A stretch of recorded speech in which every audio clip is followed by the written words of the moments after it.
So last video में मैंने आपको बताया था कि फाइनली हम लोग गया पहुंच गए हैं। सो कहानी अब आगे शुरू करते हैं और आपको बताते हैं हुआ क्या। लगेज उठा के चले गए रूम की तरफ फ्रेशन अप होके। हमें जाना था मंदिर की तरफ जहाँ पे पूजा होनी थी, मतलब पिंडदान होना था।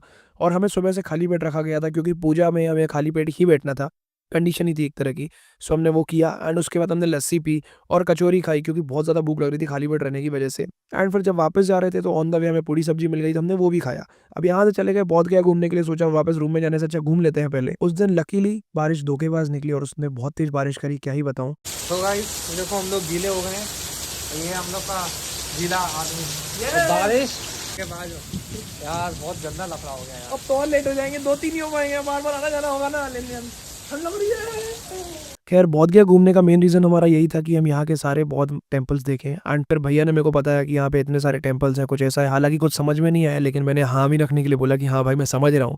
फिर यहाँ से मस्ती करते करते हम लोग छम छम करते करते निकल गए क्योंकि बारिश बहुत तेज हो रही थी। छप छप छप छप कर रहा है।